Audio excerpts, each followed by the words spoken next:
Let's talk about the third and final installment in the Thai West horror trilogy starring Mia Goth from A24. This is MaXXXine.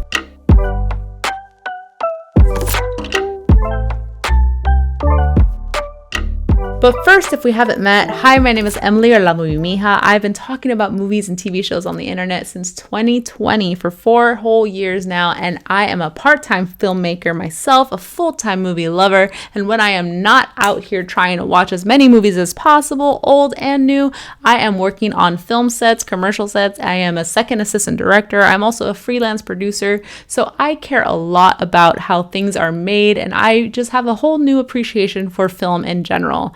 In 2020, I started talking about movies on the internet and I started my filmmaker career. So coincidentally, one has humbled the other. Like being a filmmaker has humbled my inner movie critic, and I just have a newfound appreciation for all things cinema. As much as I love watching movies, I also enjoy the after watching movies part, where you get to just like divulge into the details and the experience with other people, learn all the behind the scenes, watch actors' interviews, directors' statements. So if that is something you also like to get into, we can be movie friends. But let's get back to the woman of the hour, MaXXXine Minx. Now, if you haven't watched X and Pearl already in the Thai West trilogy, I highly suggest that you watch those 2 films before watching MaXXXine. I don't think that this movie won't make sense without the context of those 2 films, but there's going to be a lot of things that will make a lot more sense once you watch those 2 films. I made the mistake of not rewatching X in preparation for MaXXXine. The most recent watch I had was Pearl because that came out after. So chronologically, Pearl takes place first with the titular character being played by Mia Goth herself, as she is an aspiring actress in 1918, and she is a force to be reckoned with. That is more of a character study. It is beautiful technicolor mixed with this gore and violence. It is such a cool experience. If you haven't seen Pearl, it is still my favorite in the trilogy.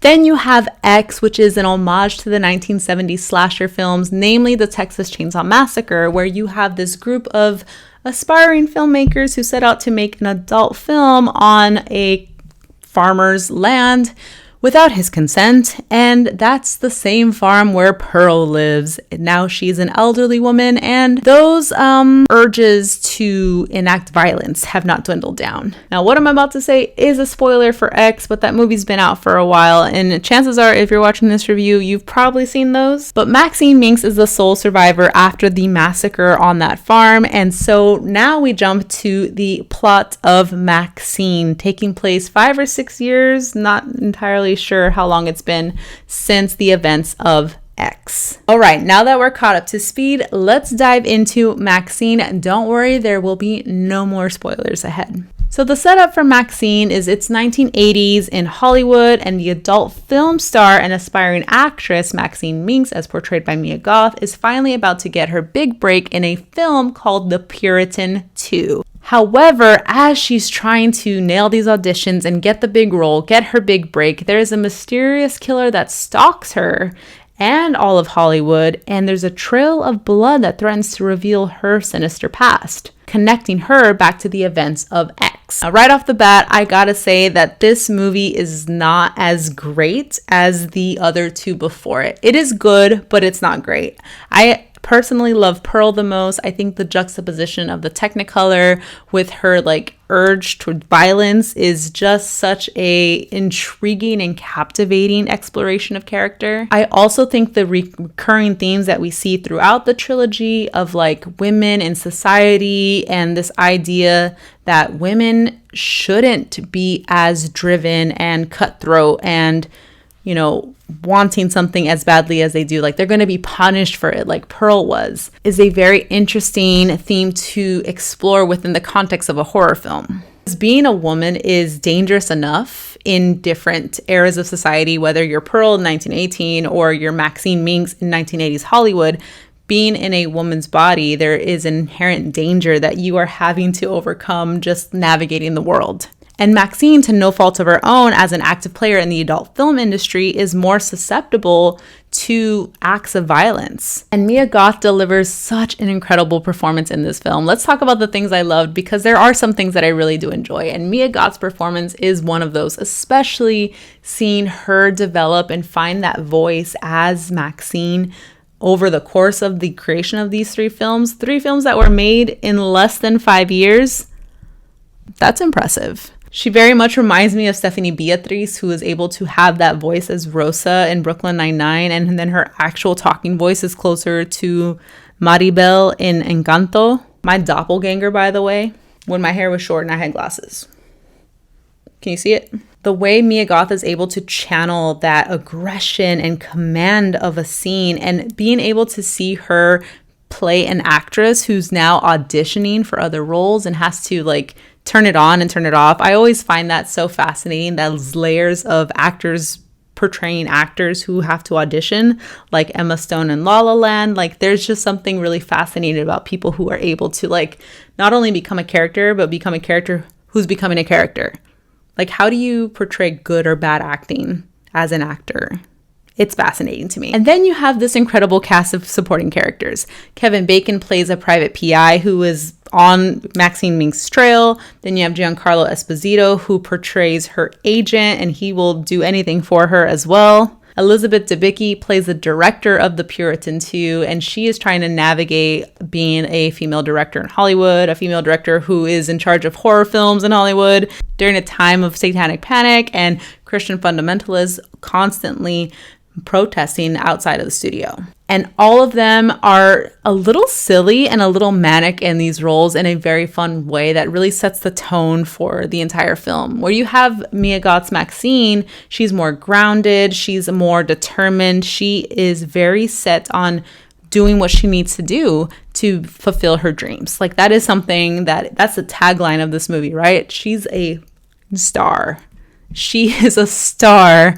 You know, she is everything Pearl wanted to be but couldn't achieve. So it's interesting having a character like MaXXXine, who is both killer and victim, cat and mouse, be someone who is more grounded in a film where there's other people who are a little more zany than her.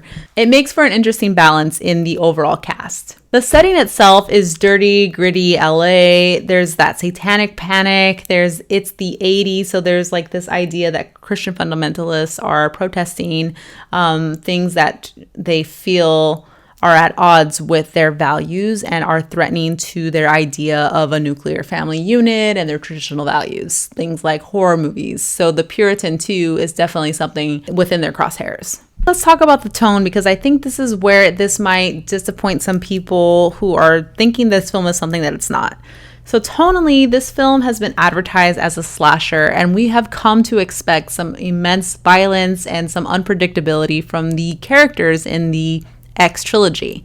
However, this film is very much a crime thriller, more noir. So a lot of the tension that we're supposed to anticipate and feel throughout this film is meant to come from two things I perceive. One is, MaXXXine going to make it as a Hollywood movie star? And is MaXXXine going to, have to face off with this serial killer? So those 2 points of tension are things that I was expecting to feel the dread, In horror movies in general, it doesn't matter to me how the dread comes, but for me, I really like a movie that has some sort of dread, some uneasiness, some anticipation where I'm like, I don't want to see where this is going, but I do want to see where this is going. You know what I mean? For me, MaXXXine never really reaches that kind of tension. There is this facade of tension for her auditioning for these parts and for this killer that is on the loose and possibly hunting her down. However, I don't really feel like they fulfill their promise to indulge into the extent that MaXXXine will go to for her goals. And it never really reaches a level of conflict that feels fully realized. So tonally, I think that will be the first point of divergence for folks who are fans of the prior 2 films and maybe not so much for this film. Then let's talk about the themes. The themes very much overlap with what we've already experienced previously in the trilogy. So, we're thinking about Pearl and MaXXXine as 2 characters who are very headstrong and deliberate and motivated to do whatever they need to do to fulfill their goals. And both of them have like an edginess to them, to this unpredictability. And because I saw Pearl more recently, I had in mind that idea of that edginess, that unquantifiable like mania and violence that comes with Pearl's singular vision to achieve her dream. But as I reflect on MaXXXine and X, we don't ever really see that same level of like violence and unpredictability that we see in Pearl. So it is a little bit of a whiplash to then, if you've just watched Pearl like I had and then come back to MaXXXine in MaXXXine, that, you know, she's not the same kind of cutthroat, unpredictable character that really solidified the trilogy for me with Pearl. And then we get those overlapping ideas of like exploring adult films and horror films as like gateways to fame. And I think that's what I've always liked about this trilogy in general, is that, you know, Mia Goth is at the helm of it, and we have this like woman who is both cat and mouse, both killer and victim. You know, I'm able to understand her motivations of why she is doing the things that she's doing. And I was a little concerned and interested to see how I would react to MaXXXine in this film, if I would be rooting for her. Am I rooting for the bad guy? Is she the drama? And even that layer of thinking is revealing to the idea that women who are so singular in their vision, who are go-getters, who are so highly motivated, must be punished in some way. It's like, I love being a woman, but there's also those inherent pressures that are always at play. To end on a high note, I think that the vibe of the film overall is just so cool and fun. The soundtrack's amazing. The cinematography is just really gorgeous and gorgeously lit, like purposely dark, and the neon lights. It's just like a really glitzy, dirty, grimy, sleazy time. The pastiche of horror homage, like if you are a fan of those kinds of horror, tonally at odds kind of movies that are sometimes funny but also scary with a little bit of intrigue, this will be right up your alley. Well, that's all I have to say about MaXXXine. Overall, I did enjoy the film, but it's not my favorite in the trilogy. I did feel like it was a little bit of a letdown. However, I would still highly recommend, if you are a fan of the previous two, to go check this one out. And if you haven't watched any of those three, what are you waiting for? It is a fantastic trilogy. Let me know if you watch MaXXXine yourself and if you found yourself rooting for her in the end. Thanks for watching. Bye.